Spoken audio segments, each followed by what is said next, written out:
COVID-19 can be characterized as a pandemic. 137 crores. That is our population. This is the house which has seen eminent people. You have. The pandemic struck the world out of the blue and caused tumultuous disruption.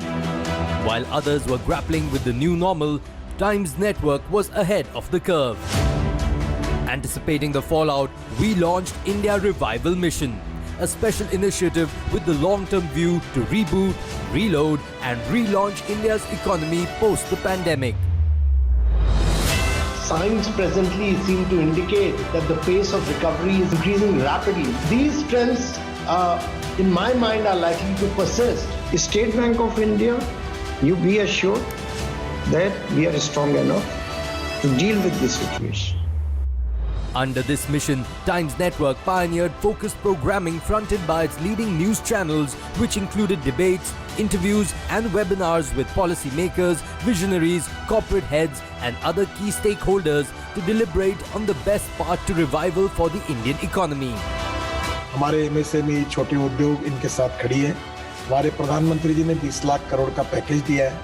हम लोग उनको 3 लाख करोड़ का पैसा भी उनको दे रहे हैं। Through the various packages announced by the finance minister, now we are seeing those impacts because the businesses are recovering. The steps that we took during these stressful times actually were helpful. As a critical peg of this mission, Times Network, along with Institute for Competitiveness, conducted an in-depth business perception survey. There is a renewed interest, renewed focus in the government, in all departments of government, to focus on manufacturing and bring manufacturing in the forefront. Prime Minister directed me this, whatever the coal import we are doing today and whatever the shortage is that today, taking this as opportunity, we have to change this. This is your challenge. Insights from India Inc. have been aligned with the long-term vision laid out by the government and have been distilled down to a cogent India Revival Mission White Paper. This white paper has been formally presented to the administration. This marks the beginning of a month-long grand culmination of India Revival Mission, where we explore the findings of the IRM White Paper. Recommendations of the IRM White Paper will go a long way in helping India get back on the fast track to growth and prosperity. India Revival Mission. The time is now to aim higher. Thank you. Ma'am, please sit. I just want M.K. Anand to first, just for a couple of minutes, tell you the reason why we did this entire show. Okay. Thank you, madam. Thank you for the time that you've given us. Thank you, everybody, the SBI chairman, the PNB MD, and everybody else here. This is an endeavor which we started in April 2020. This is just about 3 or 4 weeks after the lockdown was started, and we were, people were actually, most of everybody else across the globe were, just about coming to terms with the pandemic and the general stop in the entire process.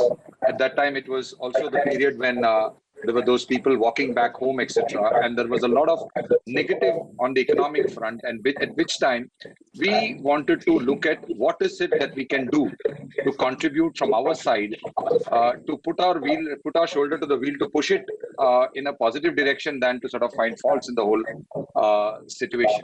Because we felt that at every juncture in human history when there has been a negative, this is a time when something positive can actually emerge out of it.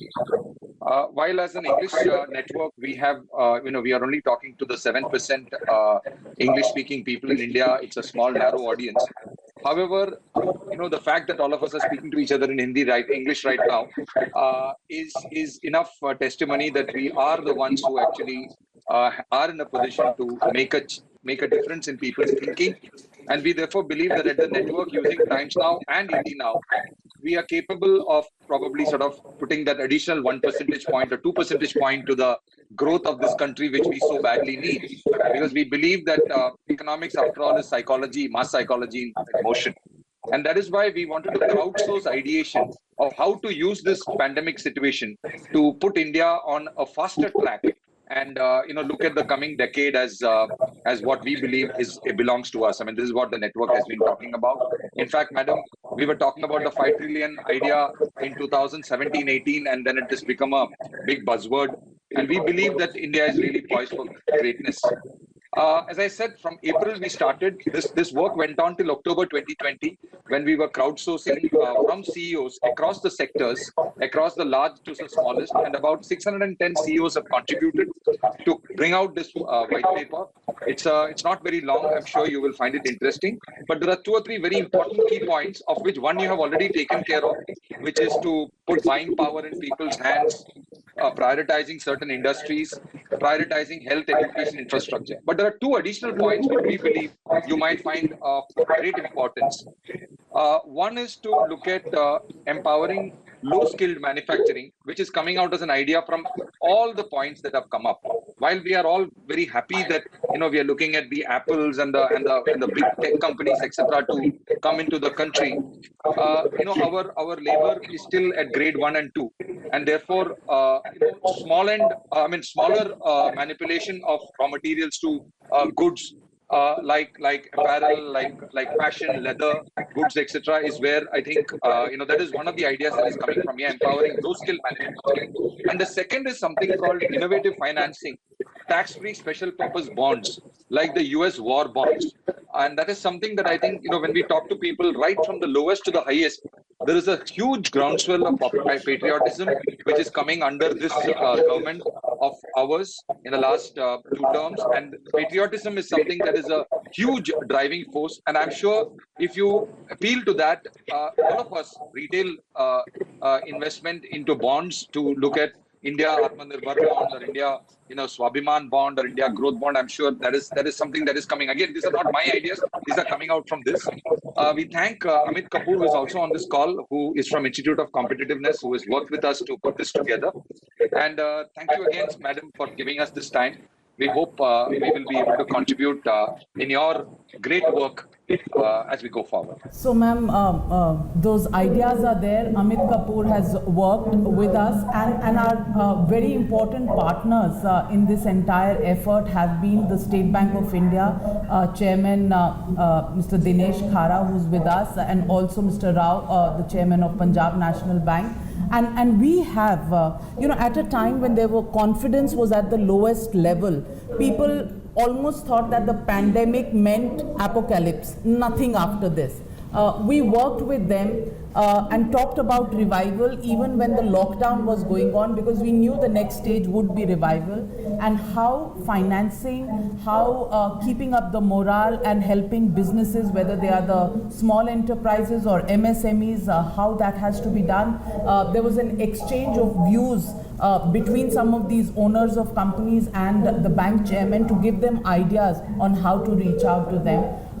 Mr. Dinesh Khara, why don't you tell ma'am about the association on the India Revival Mission with the Times Network? Thank you very much, Honorable Minister. It's my proud privilege to share before you what all went through during the pandemic. Of course, we all know what all were the challenges, but there are always some silver linings which all of us have witnessed. And I think if we look at the corporate results, we have seen that probably they have now readjusted to the new realities, and it's a paradigm shift which we have witnessed. I think when the pandemic started, everybody felt that it's all gloom and doom. But perhaps it was at the initiative of the government, when right from the day one, when they started distributing some 500 rupees to all those who were very much in need of that kind of money. There was an effort put in by the government to ensure that there should be adequate cash in the hands of all those who need it. And thereafter, various initiatives which were taken in the Atmanirbhar Bharat, it was essentially to boost the confidence of people. And I think that went a long way. And after that, the kind of ECGLS, the scheme which was brought in to help the SME, that is again the kind of a relief which was never envisaged at any point of time. But I think the government has been very, very pragmatic, and they have come out with all such initiatives which has helped the revival of the economy. Liquidity was never a challenge, and in fact, the way liquidity was poured in with the help of RBI, I think it ensured that the market stays very vibrant all through.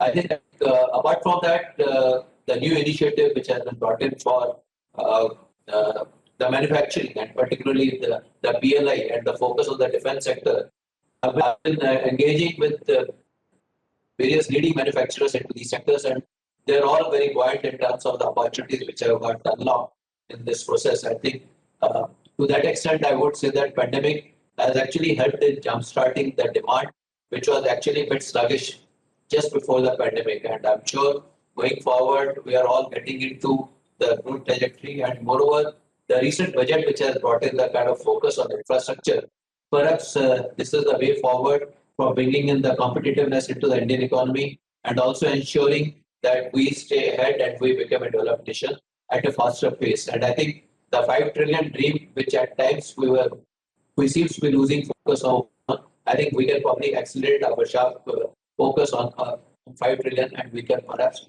become 5 trillion maybe in the same time frame as it was envisaged. Thank you very much, ma'am, for taking all these initiatives and actually leading the economy from the front. These are very tough times, but you have shown us the way. Thank you very much. Thank you. I expect that in the days to come, the kind of measures taken particularly to curb imports or bring protecting the domestic industry, as well as the recent decision of production linked incentive, these will go a long way in protecting the industry in our country. You've gone into great detail. You've looked at various aspects of the economy. You've thought it important to come out with a white paper.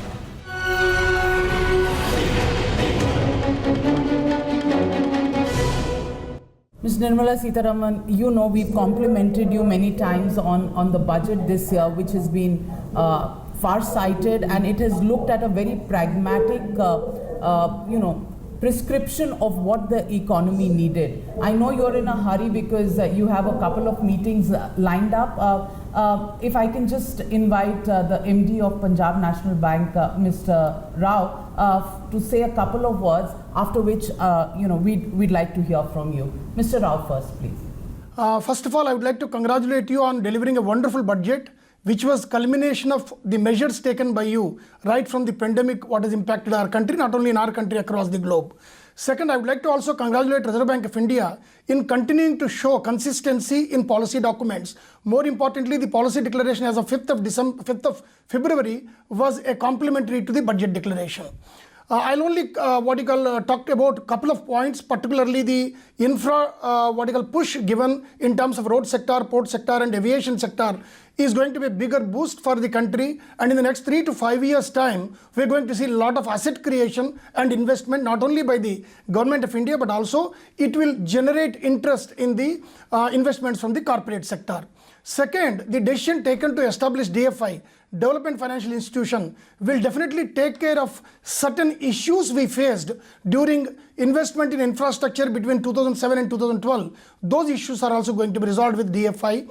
And another important decision was the ARC and AMC, which was the need of requirement, particularly from the public sector space.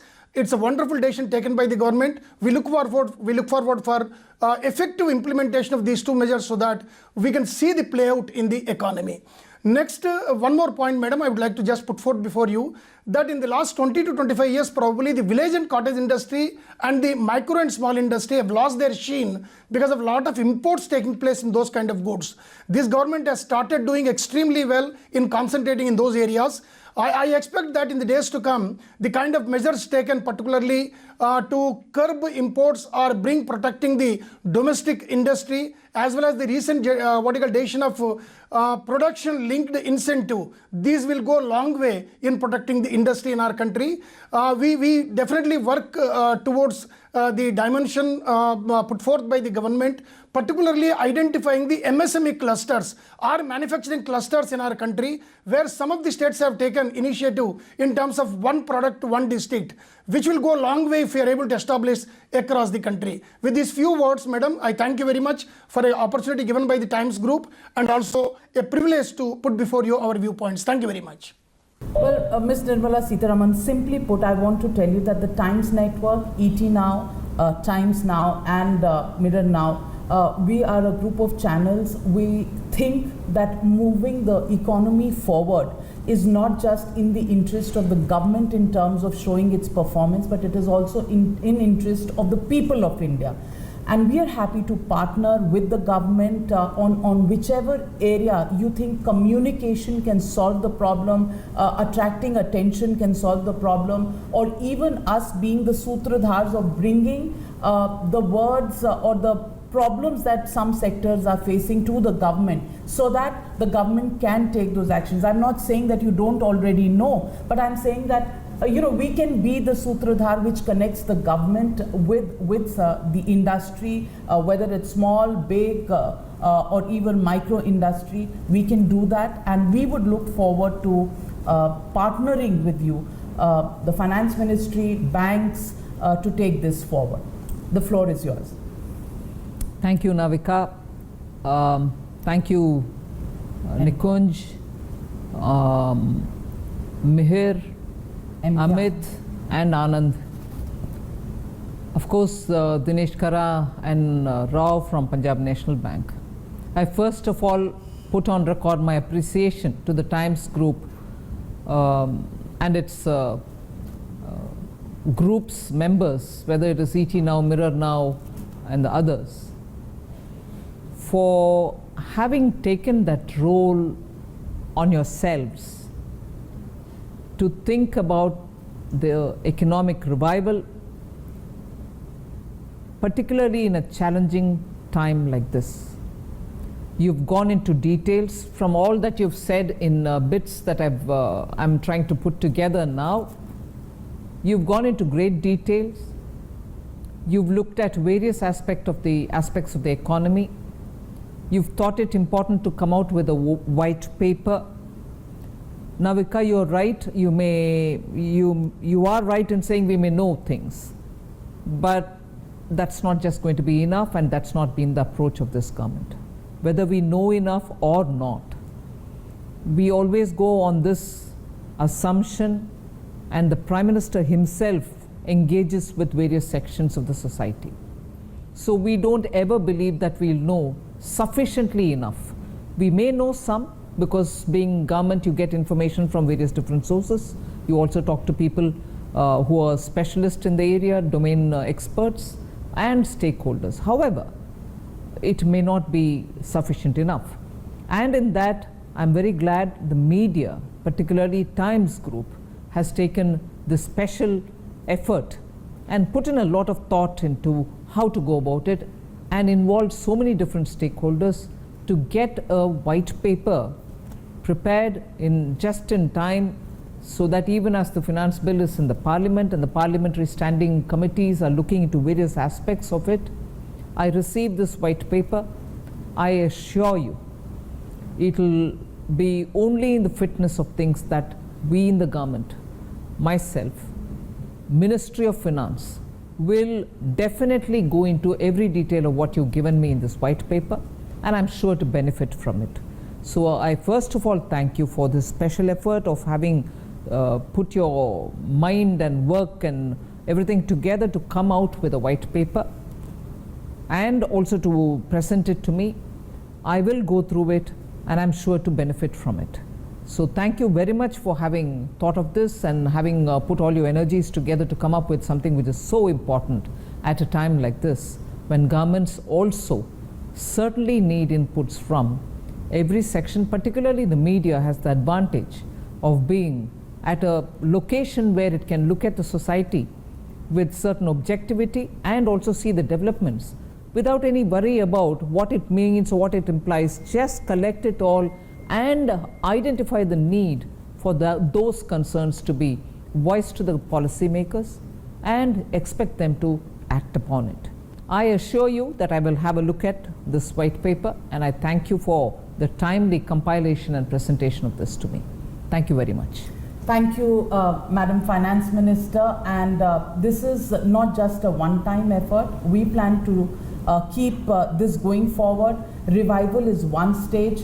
Putting it on the takeoff stage is going to be our next stage, and then of course the fruits of the growth will be for the country to see, and we plan to be with you, by your side, in partnering this growth phase that India is looking forward to. Thank you so very much. Thank you very much, Navika, and thank you to all part of this team. Thank you, the Chairman SBI and also the Punjab National Bank.